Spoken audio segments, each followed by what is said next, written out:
Salut les gars, ce matin unboxing d'une S-Works. Pourquoi est-ce que j'ai une S-Works ici? Tout simplement parce que j'ai vu une vidéo, enfin, je m'étais déjà penché sur ces machines, qui étaient à ce moment-là pas très répandues, ça commence à se répandre plus. Et ce qui m'a beaucoup intéressé, c'est la présentation de Monsieur Vartel Sébastien. Puisque S-Works a fait quelque chose que j'apprécie beaucoup, qui est aussi le cas sur le Hobo Hyperstar, c'est que cerveau, variateur, récepteur sont du même côté sur un tas avec le moteur. Donc pour l'entretien, c'est super facile, tu enlèves 3-4 vis, tu enlèves une platine complète, tu enlèves le moteur et tu as le châssis à poil. En plus, ça fait un super équilibre entre l'hélipo et l'électronique. Surtout en loisir, on roule souvent en 6S ou autre, on a des grosses batteries à gauche, si le variateur aussi est encore à gauche, même si le moteur et tout sont déportés sur la droite, on a quand même beaucoup plus de poids à gauche. Et ça, c'est dommage. Cette petite S-Works ici est disponible dans le commerce entre 530 et 580 €, un kit à poil. Et ça fait mal, surtout quand vous allez voir la taille du carton que vous obtenez à ce prix-là. Alors, cette petite S-Works, c'est tout ce qu'il y a. Ils nous disent qu'elle a un châssis super machin, je sais pas quoi. Apparemment ils ont fait un travail avec le flex du châssis et la tenue de route. Et ceci est donc la S35 GTE. Et là-dedans est censé y avoir donc châssis Alu 70-75 T6. Des bras de suspension spécial compétition, puisqu'il y a la place dessus prévue pour mettre les petites plaques en carbone pour les rigidifier. Souvent on le fait pas à l'arrière puisqu'il faut un peu de flex des bras pour la tenue de route, par contre on le fait à l'avant pour être bien incisif du train avant. Ensuite plein de petits blabla, on a fait ci, on a fait ça, mais rien de vraiment concret. C'est donc ce qu'on verra quand ça sera monté sur la piste. Ces kits sont livrés sans carreaux et sans roues. D'ailleurs les kits qui font le plus mal à ce sujet, c'est Hot Bodies. Bien sûr j'ai les Hot Bodies là ils sont à 700-800 € les kits buggy et truggy. Magnifique, magnifique. Quand vous voyez le kit, c'est à peine plus gros que ça. Je crois que le truggy a cette taille là, le carton, et le buggy est un peu plus petit. Quand vous ouvrez le kit, il n'y a rien dedans. En fait, ça fait même pas la moitié de la boîte, le contenu qu'il y a dedans. Ce qui prend de la place, c'est la carreau, parce qu'il vous livre au moins une carreau. Paradoxalement, ils vous livrent des huiles dans un kit professionnel, c'est assez bizarre. C'est un kit pour les pros, on n'a pas besoin d'huile, on met ce qu'on veut de toute façon. Mais sans plus attendre, découvrons donc ce qu'il y a dans ce petit kit ici. Donc celui-ci avait un prix de vente de 550 €. C'est quelqu'un qui joue le jeu avec RC Garage. Et vous savez donc que si vous êtes intéressé par ce kit, signalez-moi le absolument avant que je l'ai monté, puisque il est moins cher que le prix de vente.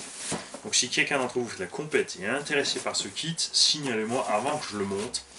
Ensuite, même une fois monté, de toute façon, il sera quand même encore toujours moins cher que ce que vous allez trouver en boutique.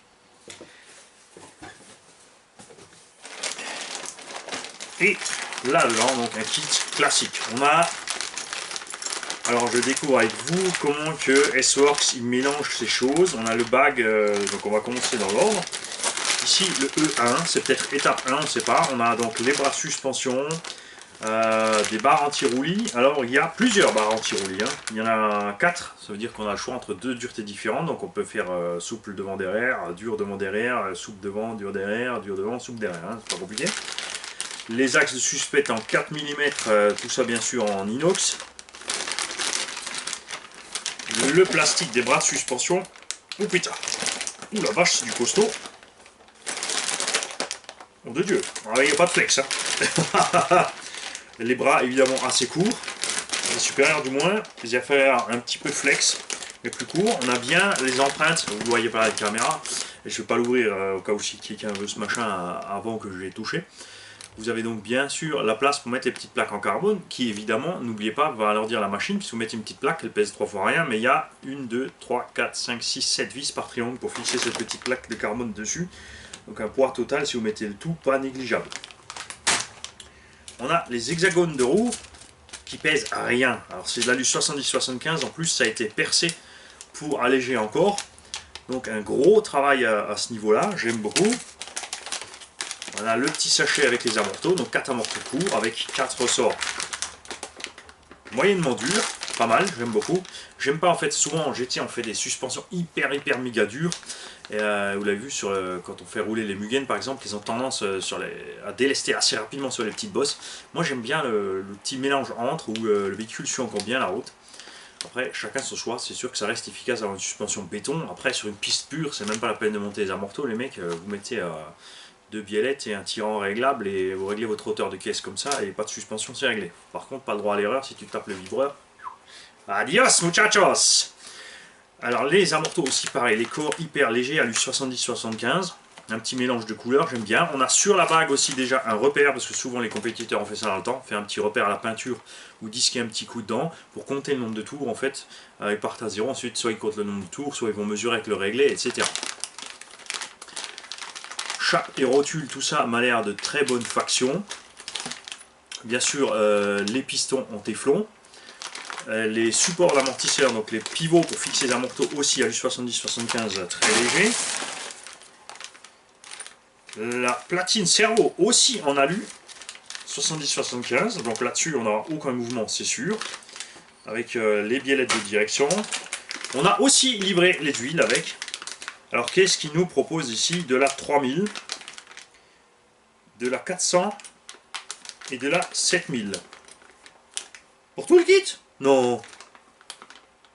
Donc 400 dans les amortos avant-arrière, extrêmement souple. Après, à voir s'ils ont mis effectivement des tout petits pistons. Ça n'a pas l'air, les trous ont l'air pas mal. La 7000, ma foi, dans le diff arrière, je veux bien. La 3000, 3000 à l'arrière, 7000 devant les centres? Non. Bah, quand même pas dans une piste. Alors est-ce qu'ils ont tout simplement mis exactement le même sachet que pour les tout-terrain? À voir, moi ça me paraît vraiment pas beaucoup. C'est loin de ce qu'on utilise en piste. Perso en piste, moi j'utilise entre 300 et 500 000 au centre, puisqu'on a des petits trous étroits, donc c'est pas la peine de bloquer le diff non plus. On a un bon petit travail quand même de l'ensemble. L'idéal est bien sûr d'avoir un torset ou un autobloquant au centre. Là c'est top puisque tu peux partir sur un diff central souple par exemple. Quand tu accélères ça se bloque, donc ça tire bien l'accélération. Quand tu mets un petit coup de frein avant le virage, ça se débloque et tu prends ton virage comme une crème au lieu d'être en train de lutter. Parce que c'est vrai que les super pistes par exemple vont très vite, ils ont un essieu avant rigide, un central rigide, mais c'est pas beau à regarder en fait. C'est impressionnant à voir passer parce que le machin il fait que ça, hein, il fait comme Clive Owens, le coureur, il est parti. Petite allusion à qui vous savez. Mais en fait, le train arrière, il fait que comme ça. En fait, c'est l'avant qui va quelque part et l'arrière il suit. Donc à la limite, il n'y aura pas besoin de 4 roues derrière, il t'en faut qu'une. Il peut faire des trikes. Et c'est un peu dommage, c'est pas très esthétique. C'est pour ça que moi j'aime bien le rallye game et limite le GT est un peu souple. On a avec aussi un petit pot de graisse, d'ailleurs à ce sujet. Là aussi, ça m'étonne un peu dans un kit pro d'avoir tout ce genre de choses. Et là, il y a autre chose qui m'étonne aussi, puisqu'on nous a sorti tout à l'heure des hexagones plus 1 mm, il y en a 4. Et ça, ici, un bag E3 qui contient des hexagones plus 1 mm.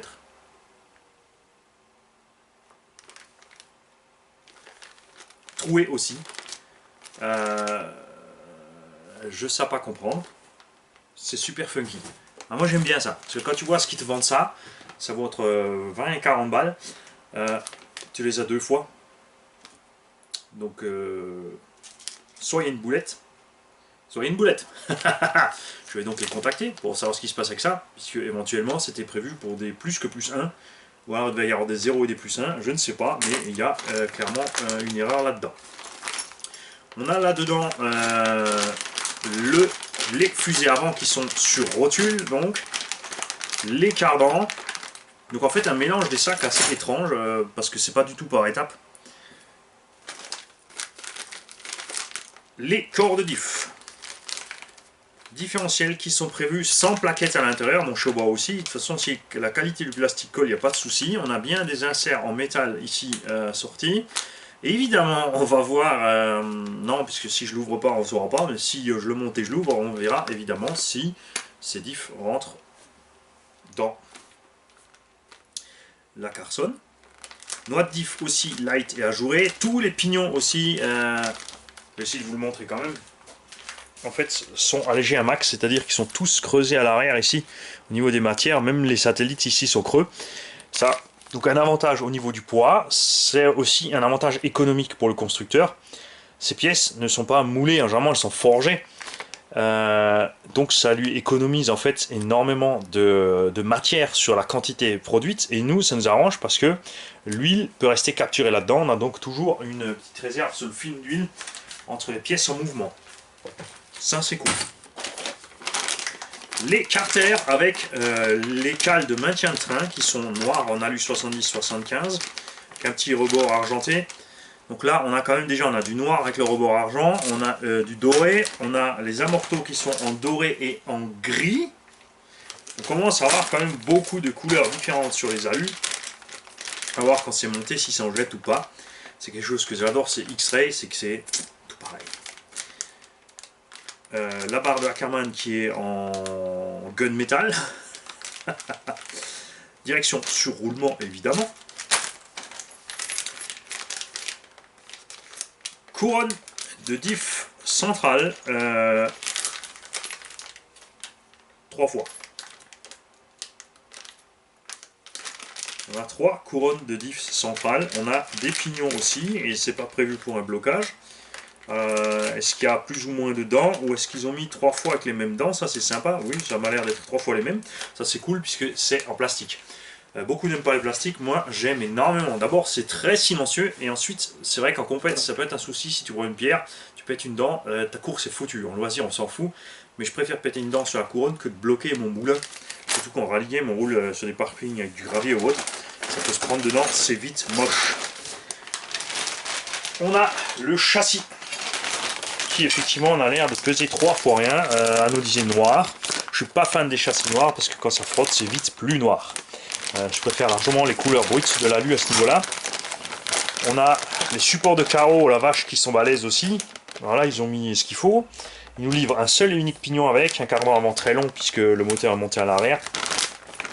J'aime bien aussi, c'est comme sur le Obao Hyperstar. D'ailleurs, j'ai aussi mailé Obao qui nous fasse une GT sur la base du Hyperstar parce que ça serait mucho gusto. Une grosse mousse de pare-choc comme toujours.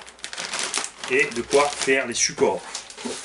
La notice que nous allons voir, et à ce sujet aussi, allez voir le site de monsieur Sébastien Martel parce qu'il y a une super chose qu'il a faite. Il y a 2 choses que je reproche au site Martel, c'est le moteur de recherche. Si tu mets cardan Obitech STR8, il te sort tous les cardans, tous les Obitech, tous les STR et tous les 8. Ça fait beaucoup de références, surtout quand ensuite quand tu as scrollé pendant 5 minutes pour trouver le cardan et qu'il est non disponible. Ça c'est dommage. On aimerait pouvoir trier entre pièces disponibles et non, que le moteur de recherche soit un peu plus poussé. Et les photos aussi, ensuite, il y a rarement beaucoup de photos. Après c'est vrai que souvent les sites renvoient les gens sur le site des constructeurs. Tu vas voir ce site du constructeur, c'est super bien fait, tu as la pub autour, des photos immenses, super résolution, blabla, tralala. Le souci, messieurs, qui avaient des sites qui voulaient vendre, si sur votre site vous mettez un lien où vous invitez les gens à aller voir sur le site du constructeur, les gens vont aller sur le site du constructeur, là ils vont tomber sur d'autres pubs, sur d'autres tarifs, et finalement ils vont finir par commander ailleurs. Si tout est disponible sur un même site, c'est-à-dire que tu vas sur la page, tu as des super photos, un super résumé, un truc détaillé de ce qui se passe, les liens en dessous de ce qu'il faut prendre avec, ou de ce qui est conseillé à prendre avec, il y a de fortes chances que l'acheteur prenne tout au même endroit, puisqu'en plus, surtout s'il prend un lot, il est quitte, par exemple, souvent il est quitte des frais de port, où il y a une petite remise, c'est beaucoup plus vendeur. Les Allemands sont très forts dans ce domaine. Souvent, quand tu achètes du matos chez Modelbau Metz ou Modelbau Bochum, tu as du Arma ou du Thunder Tiger, tu as le véhicule, tu as les suggestions et tu as des packs éco, c'est-à-dire qu'ils te proposent des batteries avec ou des chargeurs, mais pas qu'un seul kit. Ils t'en proposent plein de kits à des prix défiant toute concurrence. Et, parce qu'il vaut mieux vendre un petit combo avec une petite remise, enfin en vendre 10 et de faire un peu moins de pognon sur 10 kits par kit que de vendre un seul kit avec un gros magot. Parce que ça c'est un peu typiquement français. C'est la marge x2, x3. Même les Suisses ont abandonné ce système de marge x2. Ils sont entre 15 et 20% de bénéfices par machine, pas plus, parce qu'il faut jouer sur la quantité. Pour y gagner, il n'y a pas le choix. Les temps ont changé, il faut s'adapter. Des clips de carreaux que Mani adore, regarde, c'est des clips pour malvoyants. Génial. Alors par contre les stickers c'est un peu pauvre. C'est pas très grave, souvent les compétiteurs de toute façon ils mettent à peine de la peinture dessus pour pas être trop lourd. Et voyons voir ce qu'il y a dans ce kit. Alors c'est un kit, déjà un notice en noir et blanc, suffit large. C'est vrai que c'est sympa les belles couleurs, le papier glacé, etc. Mais bon bah ça coûte et c'est pas toujours, sert pas à grand chose. Après c'est vrai que quand tu as un kit à 6 ou 800 balles, alors une notice en papier glacé avec des photos couleurs, c'est super. Je suis un grand fan des notices X-Ray, les mecs, ça c'est clair. Là, donc par étape, toujours le système de montage des kits, il te donne le sachet à utiliser. Alors c'est assez rigolo parce que tu commandes il y a un sachet A, tu commences par le sachet B. Ils sont logiques, hein, les Américains. Tu as ici des petites annotations, donc tu lis ta façon de lire le kit. Bon, c'est pas compliqué, il y a écrit F et S, donc c'est front and rear, c'est pour l'avant et l'arrière à faire x2. Il t'explique comment monter. Regarde ce que Mani te fait sur les Obao et tous les kits qui t'envoient et les révisions, les machins qui vous dit depuis le début. Eux, ils te le disent aussi là. Tu mets de la graisse sur l'axe qui rentre dans le cadre. Après, on sait pas pourquoi c'est pas fait sur les RTR. Non, stop. J'ai failli baver sur la notice d'un machin neuf qui est même pas moi. Montage classique du diff. Et le moyen de remplir, alors eux par contre, la vache qu'ils en mettent de l'huile. Moi je remplis toujours jusqu'aux croisions, ça colle bien avec le volume des pièces et tout en général. Eux ils te disent carrément de remplir jusqu'à 1 mm en dessous du corps de diff. Mais attention, ils te disent de remplir jusqu'en haut quand le satellite est posé dans le diff, ce qui fait une grosse différence. Ne remplis surtout pas ce diff de la manière dont c'est dessiné là, et ensuite tu poses ta couronne avec ton dernier satellite, puisque le volume du satellite, lui, il est en plus, tu as l'huile qui va sortir de partout, tu vas avoir de la pression dans le diff, quand les pièces seront en mouvement, tu risques d'arracher les vis du carter parce que ça va pousser dessus. Le diff central, même principe, par contre, la couronne est démontable sans chaque fois devoir changer le joint et le plateau, c'est monter justement la couronne sur un plateau. Ça c'est intéressant à voir, donc aussi je pense qu'il existe une couronne en métal pour ceux qui sont intéressés à avoir une couronne métallique. Montage aussi classique des cellules de diff, avec par contre ici déjà des rondelles de calage. Je suis pas trop fan, j'aime bien quand tu montes un kit au départ que la précision sur les cellules et la taille des diffs est suffisamment grande pour qu'au début tu n'aies pas besoin de calage. À la limite avec le temps et l'usure tu en as besoin un petit peu. Mais bon, c'est pas très grave, hein, ça fait le taf. Montage aussi classique de la barre stab, rien de spécial. Elle est posée contre la cellule de diff avec deux petits patins. Ensuite, pour les trains, il y a des cales de partout. Il y a des cales dans la tourelle, des cales dans la cale arrière, etc.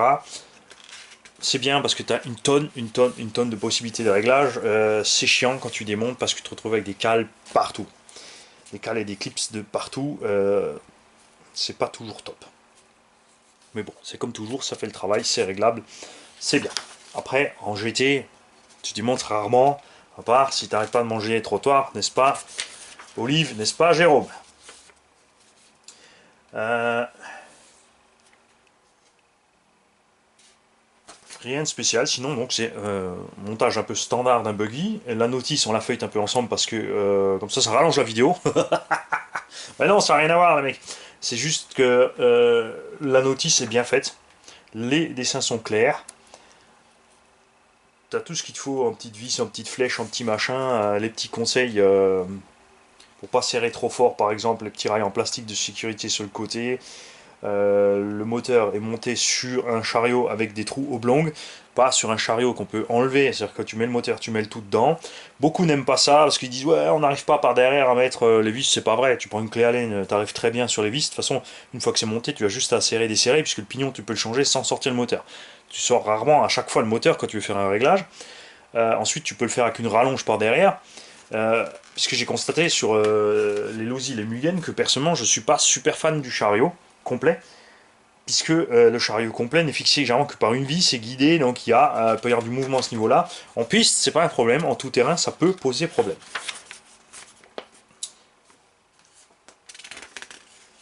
Le bac à batterie qui est très bien fait en deux parties, à voir ensuite s'il est réglable. Il y a des petites cales de réglage dessus, donc il n'est pas réglable. Il y a des petites cales à poser à longueur, largeur, etc. Eux, c'est prévu pour tourner en 2x2S.